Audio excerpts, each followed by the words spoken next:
Asia cup ಟೂರ್ನಿಯಲ್ಲಿ ಕಣಕ್ಕಿಳಿಯಲಿರುವಂತಹ team India ಆಟಗಾರರ ಜೆರ್ಸಿಗಳಲ್ಲಿ ಅತಿ ದೊಡ್ಡ ಬದಲಾವಣೆ ಆಗಲಿದೆ. ಫ್ಯಾನ್ಸ್ಗಂತೂ ಖುಷಿಯೋ ಖುಷಿ. ಏನದು ಬದಲಾವಣೆ, ಯಾಕೆ ಈ ನಿರ್ಧಾರ ಅನ್ನೋ ಬಗ್ಗೆ ಈ ವಿಡಿಯೋದಲ್ಲಿ ಮಾಹಿತಿಯನ್ನು ಕೊಡ್ತೇನೆ. ನಾನು ಶಾಂತ. ನೀವು ಸುದ್ದಿಯಾನದ ಸಬ್ಸ್ಕ್ರೈಬರ್ ಆಗೋದಕ್ಕೆ ಮರಿಬೇಡಿ. ಏಷ್ಯಾ ಕಪ್ಗೆ ರೆಡಿ ಆಗ್ತಾ ಇರುವಂತಹ ಟೀಂ ಇಂಡಿಯಾ ಬಗ್ಗೆ ಸಿಕ್ಕಾಪಟ್ಟೆ ಚರ್ಚೆ ಆಗ್ತಿರೋ ವಿಚಾರ ಅಂದ್ರೆ ಜೆರ್ಸಿ ಸ್ಪಾನ್ಸರ್ಶಿಪ್ ಯಾರದ್ದು ಅನ್ನೋದು. Dream 11 company team India jersey ಪ್ರಾಯೋಜಕತ್ವದಿಂದ ಹೊರಬಿದ್ದ ಮೇಲೆ ಹೊಸಬರು ಯಾರು ಎನ್ನುವಂತ ಕ್ಯೂರಿಯಾಸಿಟಿ ಇತ್ತು. ಆದ್ರೆ ಈಗ ಭಾರತದ ಆಟಗಾರರು ಪ್ರಾಯೋಜಕರಿಲ್ಲದೆ ಕಣಕ್ಕಿಳಿಯಲಿದ್ದಾರೆ. ಅಂದ್ರೆ ಭಾರತೀಯ ಆಟಗಾರರು ಧರಿಸುವಂತ ಜೆರ್ಸಿಯ ಮುಂಭಾಗದಲ್ಲಿ ಯಾವುದೇ ಕಂಪನಿಯ ಹೆಸರು ಕಾಣಿಸಿಕೊಳ್ಳೋದಿಲ್ಲ. ಬದಲಾಗಿ ಇಂಡಿಯಾ ಎಂಬ ಬರಹ ರಾರಾಜಿಸಲಿದೆ. ಏಷ್ಯಾ ಕಪ್ಗೆ ಸ್ಪಾನ್ಸರ್ಶಿಪ್ ಇಲ್ಲದೆ ಕಣಕ್ಕಿಳಿಯಲಿದೆ ಟೀಂ ಇಂಡಿಯಾ. ಹಿಂದೆಲ್ಲ ಭಾರತದ ಪಂದ್ಯಗಳಿದ್ದಾಗ ಆಟಗಾರರ ಜೆರ್ಸಿ ಮೇಲೆ ಇಂಡಿಯಾ ಅಂತ ಬರೆದಿದ್ರು ಕೂಡ ಅದರ ಮೇಲೆ ಸ್ಪಾನ್ಸರ್ ಆಗಿರುವಂತಹ ಡ್ರೀಮ್ 11 ಕಂಪನಿಯ ಜಾಹೀರಾತು ಕಾಣಿಸಿಕೊಳ್ತಾ ಇತ್ತು. ಆದ್ರೆ ಈಗ ಟೀಂ ಇಂಡಿಯಾ ಪ್ರಾಯೋಜಕತ್ವದಿಂದ ಡ್ರೀಮ್ 11 ಕೈ ಬಿಡಲಾಗಿದೆ. ಭಾರತ ಸರ್ಕಾರ ಆನ್ಲೈನ್ ಗೇಮಿಂಗ್ ಪ್ರಚಾರ ಹಾಗೆ ನಿಯಂತ್ರಣ ಮಸೂದೆಯನ್ನು ಅಂಗೀಕರಿಸಿದ ಬಳಿಕ ಡ್ರೀಮ್ 11 ಜೊತೆಗಿನ ಒಪ್ಪಂದವನ್ನ ಬಿಸಿಸಿಐ ರದ್ದುಗೊಳಿಸಿದೆ. ಅಷ್ಟೇ ಅಲ್ಲದೆ ಹೊಸ ಪ್ರಾಯೋಜಕರನ್ನ ಆಹ್ವಾನ ನೀಡಿದೆ.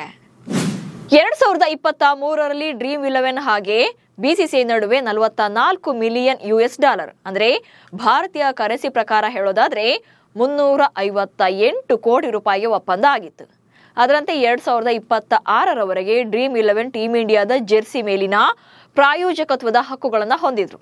ಆದರೆ ರಿಯಲ್ ಮನಿ ಗೇಮಿಂಗ್ ಅನ್ನ ನಿಷೇಧ ಮಾಡುವ ಆನ್ಲೈನ್ ಗೇಮಿಂಗ್ ಪ್ರಚಾರ ಹಾಗೆ ನಿಯಂತ್ರಣ ಮಸೂದೆಯನ್ನು ಅಂಗೀಕರಿಸಲಾಗಿದೆ.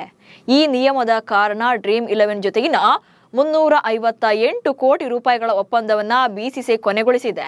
ಹೀಗಾಗಿ ಹೊಸದಾಗಿ ಪ್ರಾಯೋಜಕತ್ವಕ್ಕಾಗಿ ಬಿಸಿಸಿಐ ಹೊಸ ಬಿಡ್ಡನ್ನ ಕರೆದಿದೆ. ಸೆಪ್ಟೆಂಬರ್ 2ರಂದು ಆಹ್ವಾನದ ಟೆಂಡರ್ ಮಾಡಿದ್ದು, ಇಂಟ್ರೆಸ್ಟ್ ಇದ್ದವರು ಸೆಪ್ಟೆಂಬರ್ 12ರವರೆಗೆ ಐಟಿಟಿಯನ್ನ ಖರೀದಿ ಮಾಡಬಹುದು.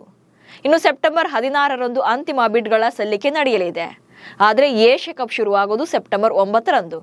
ಹಾಗೆ ಟೀಂ ಇಂಡಿಯಾ ತನ್ನ ಮೊದಲ ಪಂದ್ಯವನ್ನು ಸೆಪ್ಟೆಂಬರ್ 10ರಂದು ಆಡಲಿದೆ. ಅದಾದ ಬಳಿಕ ಸೆಪ್ಟೆಂಬರ್ 14ರಂದು ಭಾರತ ಮತ್ತು ಪಾಕಿಸ್ತಾನ ತಂಡಗಳು ಮುಖಾಮುಖಿಯಾಗಲಿವೆ. ಇನ್ನು ಟೀಂ ಇಂಡಿಯಾದ 3ನೇ ಪಂದ್ಯ ಇರೋದು ಸೆಪ್ಟೆಂಬರ್ 19ರಂದು. ಆದರೆ ಹೊಸ ಪ್ರಾಯೋಜಕತ್ವಕ್ಕಾಗಿ ಸೆಪ್ಟೆಂಬರ್ 16ರಂದು ಬಿಡ್ಡಿಂಗ್ ನಡೆಯಲಿದೆ. ಈ ಬಿಡ್ಡಿಂಗ್ ಬಳಿಕವಷ್ಟೇ ಹೊಸ ಪ್ರಾಯೋಜಕರು ಯಾರು ಅನ್ನೋದು ನಿರ್ಧಾರ ಆಗುತ್ತೆ. ಹೀಗಾಗಿ ಮೊದಲ 2 ಪಂದ್ಯಗಳಲ್ಲಿ ಟೀಂ ಇಂಡಿಯಾ ಪ್ರಾಯೋಜಕತ್ವ ಇಲ್ಲದ ಜೆರ್ಸಿಯಲ್ಲಿ ಕಣಕ್ಕಿಳಿಯೋದು ಗ್ಯಾರಂಟಿ ಎನ್ನಲಾಗಿದೆ. ಆದರೆ ಈ ಸಲ ಒಂದು ಮೇಜರ್ ಡಿಸಿಷನ್ ಅಂದ್ರೆ ಕಟ್ಟುನಿಟ್ಟಿನ ಅರ್ಹತಾ ಮಾನದಂಡಗಳನ್ನ ಬಿಸಿಸಿಐ ಮುಂದಿಟ್ಟಿದೆ. ಆಲ್ಕೋಹಾಲ್, ಜೂಜಾಟ, ಬೆಟ್ಟಿಂಗ್, ಕ್ರಿಪ್ಟೋ ಕರೆನ್ಸಿ, ಆನ್ಲೈನ್ ಹಣದ ಗೇಮಿಂಗ್, ತಂಬಾಕು ಅಥವಾ ಅಶ್ಲೀಲತೆಯಂತಹ ಸಾರ್ವಜನಿಕ ನೈತಿಕತೆಗೆ ಧಕ್ಕೆ ತರುವಂತ ವಿಚಾರಗಳೊಂದಿಗೆ ಸಂಪರ್ಕ ಹೊಂದಿದ ಸಂಸ್ಥೆಗಳನ್ನ ಈ ಟೆಂಡರ್ ಪ್ರಕ್ರಿಯೆಯಿಂದ ಹೊರಗಿಡಲಾಗಿದೆ. ಇದೊಂದು ನಿಜಕ್ಕೂ ಕೂಡ ಒಳ್ಳೆಯ ನಿರ್ಧಾರ ಕೂಡ ಆಗಿದೆ.